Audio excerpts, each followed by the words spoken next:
allons partager quelque chose dans Somme 116, versets 17 à 19.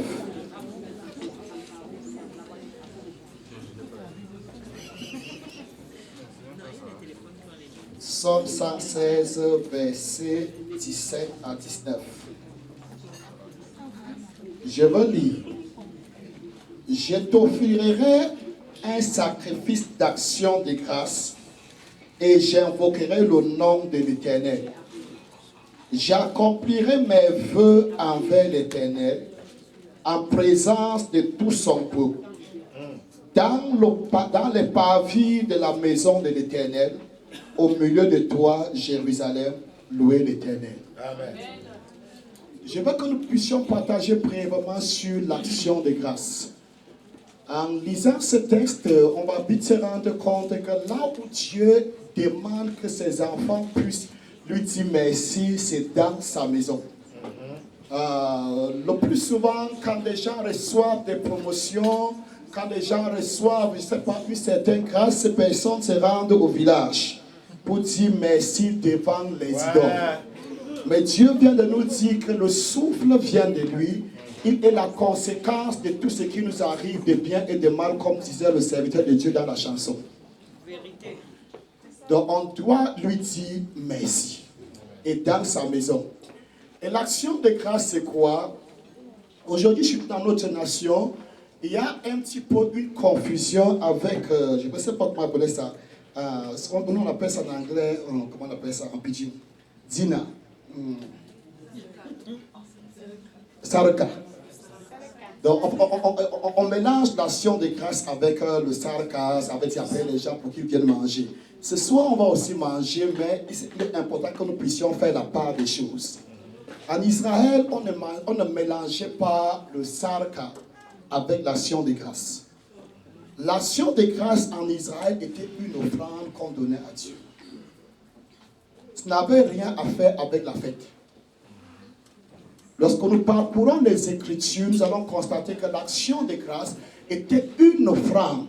Quand tu pars dans Lévitique chapitre 7, c'est une offrande de paix. Et dans ce type d'offrande, Dieu demandait qu'on ne mette pas le levain dans cette offrande. Quand tu apportais ton sacrifice d'action de grâce au temple, quand tu offrais ton sacrifice, ton offrande, ton sacrifice d'action de grâce, Dieu disait, cette offrande particulière ne doit pas avoir le levain.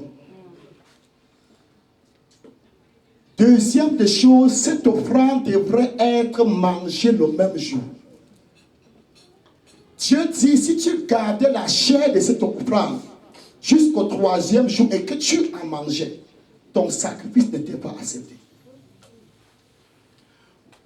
Et par contre, on voit d'autres sacrifices, comme le sacrifice par rapport à l'accomplissement d'un vœu. Tu pouvais même manger ça au deuxième jour. Il n'était pas obligé, cette offrande n'était pas obligé on n'était pas obligé de mettre, de priver cette offrande de levain. Et on va se poser la question, pourquoi est-ce que Dieu interdit que le sacrifice d'action de grâce puisse avoir le levain?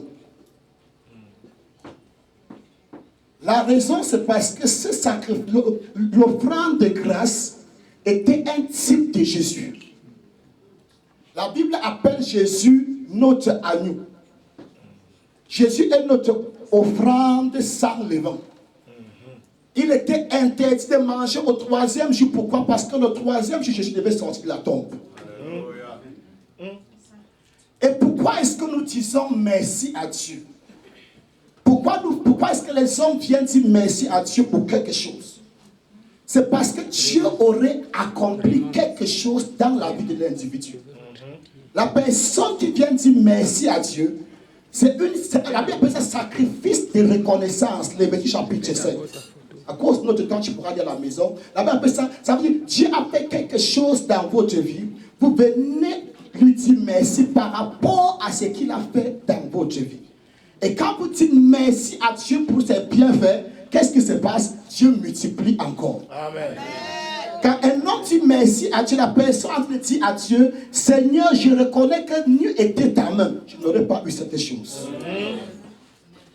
La question maintenant qu'on doit se poser, si Jésus est notre sacrifice, ou bien est le sacrifice d'action de grâce offert à Dieu, qu'est-ce que Dieu a fait pour Jésus?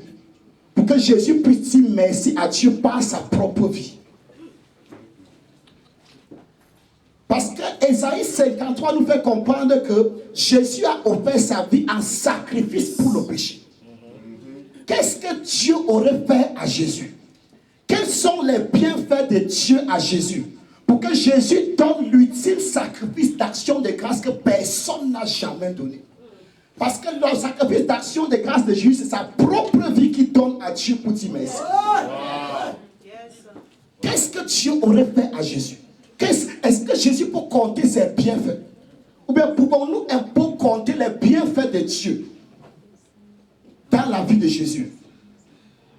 Tout ce que la Bible nous parle des bienfaits de Dieu dans la vie de Jésus, ce sont des choses, c'est une identité que personne n'aimerait porter ici. Parce que la Bible nous fait comprendre qu'il était semblable à celui dont on nous tourne le visage. Homme de douleur habitué à la souffrance. Quelqu'un qui n'a pas connu un moment de paix.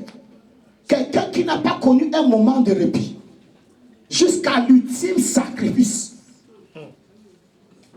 Et je pose la question à Jésus.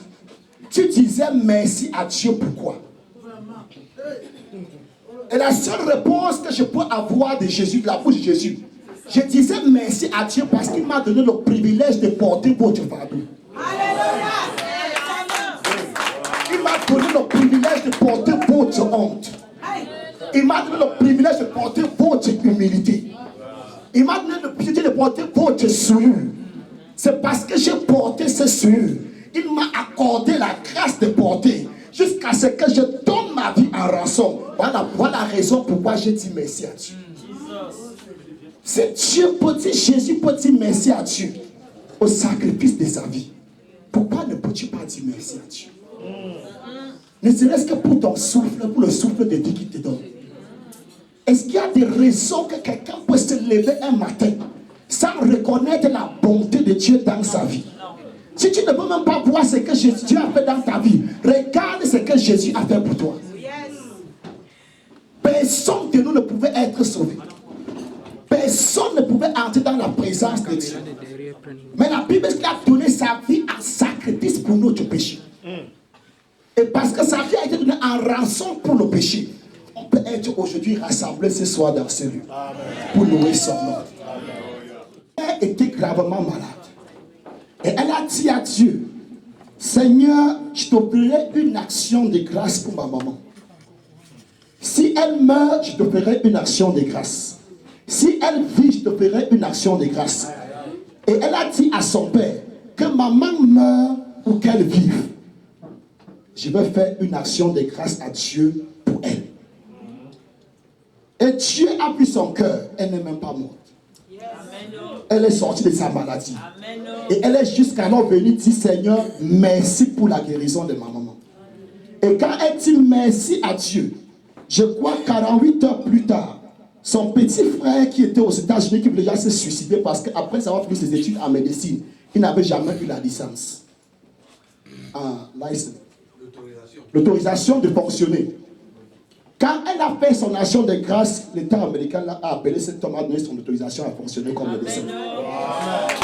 Donc quand tu dis merci à Dieu, pour des bonnes choses comme pour des mauvaises choses, tu es en train de dire à Dieu, je reconnais que ta main est dans la situation que je traverse.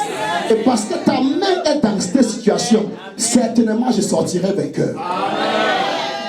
En toute chose, il faut lui dire merci. Tu dis limousine, n'importe quoi, c'est pour t'amener quelque part. Amen. Quel qu'en soit ce que tu traverses, dis merci à Dieu. Merci Seigneur. Certains n'ont pas volé ce que tu as volé, ils sont morts, Dieu t'a gardé vivant. Quelqu'un a dit, ne regarde pas seulement ceux où sont tes égaux. Parce que le plus souvent, quand on va commencer à agresser Dieu, tous mes égaux sont ceci, tous mes égaux sont ceci, tous mes égaux sont ceci, toute ma promotion est ceci. Que quand tu regardes aussi en arrière ceux qui sont morts, Dieu t'a gardé vivant. Regarde un petit peu en arrière ceux qui n'ont jamais eu le travail, tu as un travail. Dis à quelqu'un, dis merci à Dieu. Dis merci à Dieu. C'est une bonne chose d'être reconnaissant. Et à chaque fois qu'un homme est reconnaissant, Dieu donne davantage. Nous sommes tous ici, presque que moi ici est un parent. L'enfant qui chaque fois te dit merci, qu'est-ce que tu fais? Tu sens au plus profond de toi que tu dois faire davantage dans sa vie. C'est juste ce moment d'exhortation pour que tu comprennes que ta promotion aussi arrive. Ton élévation aussi arrive. Mais en attendant, commence à dire merci pour ce qu'il a déjà fait. Commence à apprécier Dieu pour le peu qu'il a déjà fait. Je lisais un proverbe chinois hier. Cet auteur disait, écrivons, je crois son titre, écrivons nos problèmes sur le sable et gravons nos bénédictions sur les pieds. Amen. Tous les problèmes que tu traverses, écrit sur le sable, c'est pas facile. Donc, bien que le vent va parler, c'est compliqué. Mais pour ce qui concerne les bienfaits de Dieu, grave sur les pieds. Pour ce qui concerne les bienfaits même d'un collègue de service, d'un camarade, d'une amie, grave-les sur les pieds. Amen. Il n'y a personne ici qui n'a jamais offensé un autre. Il y aura toujours des offenses. Ne passe pas ton temps à oublier les 99 juste les cas fait dans ta vie et je te souviens souvent de la seule mauvaise chose. C'est ça qui détruit souvent l'amitié. On m'a fait ceci, on m'a fait ci, une maison t'a abrégé pendant 15 ans, tu es devenu ce que tu es devenu, tu te souviens seulement le seul mauvais jour là, tu oublies les 15 kilos. Écris les problèmes sur le sable. Grave les bienfaits sur les pieds. Quelqu'un se tient sur ce que nous allons